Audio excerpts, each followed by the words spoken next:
Vamos então iniciar a nossa leitura. Em nome do Pai, do Filho e do Espírito Santo. Amém. Sejam bem aceitas as palavras da minha boca e o meditar do meu coração, ó Senhor, rocha minha e redentor meu. Em nome do Pai, do Filho e do Espírito Santo. Amém. Então vamos proceder com a leitura. É 2 Reis 2, versos 1, depois de 6 a 14. Vamos proceder então com o texto sagrado. Quando o Senhor quis arrebatar Elias ao céu, num redemoinho, Elias e Eliseu partiram para Gigal. Tendo chegado a Jericó, Elias disse a Eliseu: permanece aqui, porque o Senhor me mandou até ao Jordão. Ele respondeu: pela vida do Senhor e pela tua, eu não te deixarei. E partiram os dois juntos. Então 50 filhos dos profetas os seguiram. Ficaram parados à parte, a certa distância, enquanto eles dois chegaram à beira do Jordão. Elias tomou então o seu manto, enrolou-o e bateu com ele nas águas, e se dividiram para os dois lados, de modo que ambos passaram a pé enxuto. Depois que passaram, Elias disse a Eliseu: pede o que queres e que eu te faça, antes de ser arrebatado da tua presença. Eliseu disse: que me seja dada uma dupla porção do teu espírito. Elias respondeu: tu pedes uma coisa muito difícil. Se me vires quando me arrebatarem da tua presença, isso te será concedido. Ao contrário, isso não te será dado. E aconteceu que, enquanto andavam e conversavam, um carro de fogo e cavalos de fogo os separaram um do outro. E Elias subiu ao céu num redemoinho.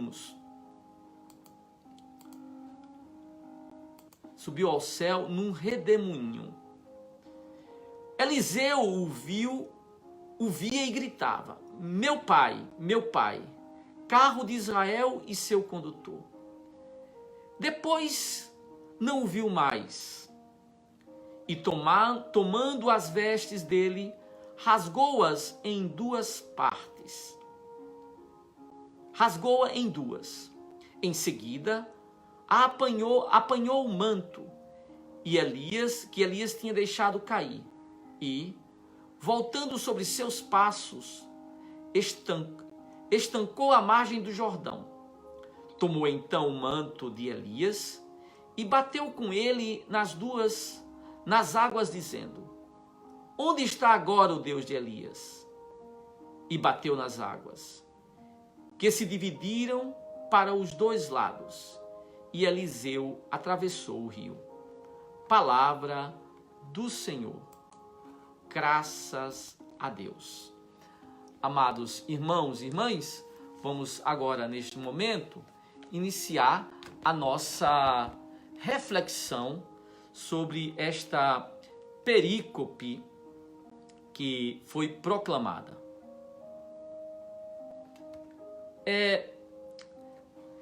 Esta perícope constitui o fim do ciclo profético de Elias e o início do ciclo profético de Eliseu. Nela vemos duas das mais relevantes figuras proféticas em um momento de transição que é, ao mesmo tempo, dramático e harmonioso. Dela se pode aprender o despojamento que se deve ter quando se chega um momento de terminar uma missão. E com que espírito se deve recomeçar uma obra que não teve início consigo. O segredo é agir com o mesmo espírito. Assim a obra seguirá se consolidando e não conhecerá uma ruptura desagregadora. O segredo, irmãos, é a continuidade. Vemos ali duas pessoas diferentes, Elias e Eliseu. Elias significa Adonai é meu Deus. Eliseu quer dizer Deus é minha salvação, é minha segurança. No nome Eliseu está presente o nome Jesus, Yoshua, El Yoshua, Deus é minha salvação. Nomes diferentes, personalidades diferentes, mas a mesma capa e o mesmo Espírito. E, consequentemente, a mesma obra. Porém, para além da mensagem espiritual para além da mensagem espiritual e a aplicação moral que se pode fazer dessa passagem, entendo que é relevante estudá-la na medida que ela irá iluminar o entendimento de outros passos da Bíblia que citam Elias e que têm sido usados de modo espúrio, adulterando o sentido autêntico da Escritura. Alguém poderia arguir questionando o fato de estarmos falando tanto de Elias, uma vez que é uma figura do Antigo Testamento. Porém, a estatística bíblica pode nos ajudar a perceber a conveniência de se falar dele. Eu contabilizei pelo menos 29 vezes em que Elias é citado no Novo Testamento. E isso sem falar da Bíblia hebraica, do texto hebraico, onde Elias aparece pelo menos 57 vezes. Todos os evangelhos sinóticos e João falam de Elias. Além disso, ele aparece tanto nas cartas paulinas quanto em São Tiago. Todavia, o nosso interesse aqui é bem específico, a saber, a utilização de algumas passagens no Novo Testamento em que Elias é citado, e essas passagens são utilizadas para justificar a doutrina pagã da reencarnação. Por exemplo, e aqui eu vou citar textualmente, e vocês vão compreender por que estamos falando hoje de Elias. Por que estamos falando nele. Vamos lá. A primeira passagem aqui é de Mateus 11, versos 14. Mateus 11, versos 14.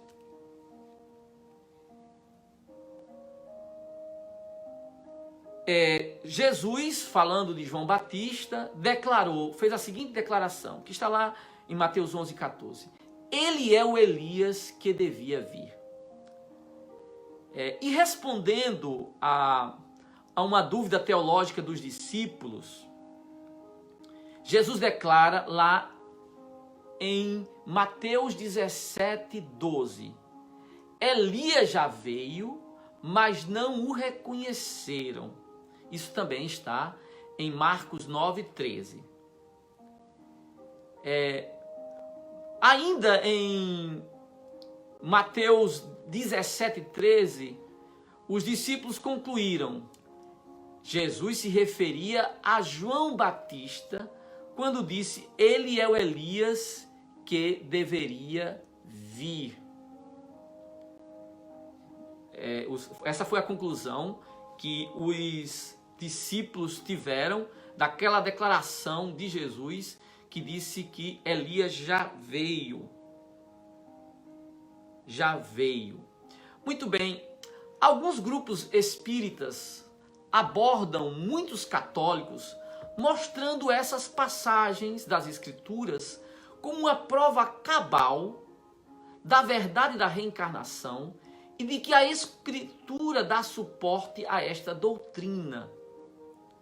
uma leitura desatenta da Bíblia poderia dar a impressão de que estes grupos têm razão e de que, de fato, João Batista é a reencarnação de Elias. Alguém que lê um pouco mais a Bíblia, poderia citar João, o Evangelho de São João, capítulo 1, versos 21, onde se pergunta a João Batista se ele é Elias, e ele responde categoricamente: não sou.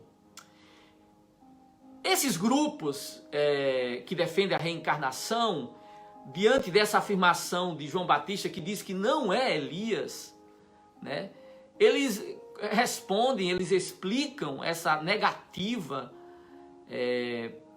de João Batista, dizendo, sem demora, argumentando que apresentando sua doutrina do esquecimento da alma.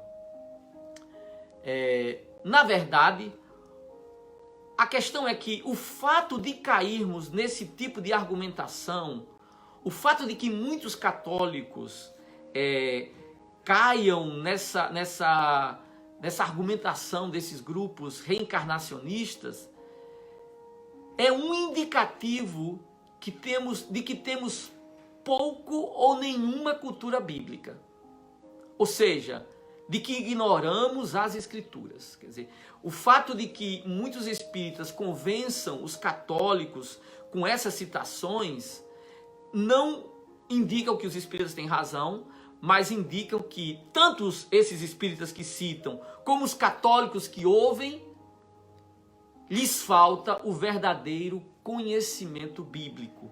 Lhes falta uma cultura bíblica, um conhecimento da Sagrada Escritura. Se conhecêssemos a Bíblia, saberíamos que a associação de João Batista a Elias está relacionada ao fato de que existia uma profecia de que a vinda do Messias seria precedida do retorno deste profeta. Ou seja, essa associação não está ligada à ideia de reencarnação, mas à profecia de Malaquias 3:23, que diz: eis que enviarei o profeta Elias antes que chegue o dia do Senhor. Repito, Malaquias 3:23. Dizer que João Batista é Elias, que devia vir, não é uma questão de reencarnação, mas de missão e carisma. Veja o que diz Lucas 1:17, falando da missão de João Batista. Ele caminhará à sua frente com o espírito e o poder de Elias. Quando, aqui apenas para ilustrar e fazer você entender o que eu estou argumentando, eu vou dar aqui um outro exemplo, fora deste. Quando os católicos falam do Papa como sendo Pedro, não estão em hipótese alguma fazendo qualquer referência à reencarnação. O que nós dizemos quando dizemos que o Papa é Pedro, estamos afirmando que o Papa tem o carisma de Pedro, isto é, o de presidir na caridade a Igreja Universal. O carisma da unidade. Assim também quando Jesus diz que Elias já veio, referindo-se a João Batista, se está indicando que ele tem o mesmo espírito de Elias, ou seja, o mesmo carisma, ou melhor, a mesma missão de Elias. O que está em jogo aqui não é a identidade de pessoa, mas de missão. Veja, esse dado pode ser perfeitamente verificado na perícope em questão. Eliseu pede a Elias uma dupla porção do seu espírito. Está lá em 2 Reis, 2:10, ele pede uma dupla porção do seu Espírito. De fato, ele recebe essa dupla porção do Espírito, e por isso faz as mesmas obras que Elias fez. Veja, basta observar que Eliseu faz as mesmas obras. A perícope começa dizendo que Elias dividiu as águas do Jordão e termina dizendo que Eliseu também dividiu as águas do Jordão. Elias ressuscitou, Eliseu ressuscita também. Elias multiplicou pães, Eliseu também multiplica. Por quê? Porque Eliseu tem o mesmo espírito de Elias. E isso não tem nada a ver com reencarnação, mas tem tudo a ver com missão. Todavia, a prova cabal de que aqueles que veem na citação de Mateus 11:14 uma indicação de que João Batista é uma reencarnação de Elias, a prova cabal de que quem faz esse tipo de argumentação está equivocado, de que essa citação é uma citação, que essa interpretação é uma interpretação espúria, está no fato de que Elias não morre. Preste atenção no texto que nós acabamos de ouvir. Elias é arrebatado ao céu num carro de fogo. O texto começa dizendo exatamente isso. Eu vou aqui pegar o texto, porque penso que é sempre importante. O texto começa dizendo, a perícope começa dizendo: eis que aconteceu que quando o Senhor arrebatou Elias ao céu, e no final Elias é arrebatado ao céu. Então, a profecia sobre Elias não tem como pano de fundo a crença, a profecia de que a vinda do Messias seria precedida pelo retorno de Elias. Não tem como pano de fundo a crença na reencarnação, mas o fato de que Elias foi arrebatado, ou seja, de que Elias não morreu. Ora, se Elias não morreu, também a partir dessa mesma doutrina, ele não poderia reencarnar. Não é? Isso aqui é algo evidente. Além disso,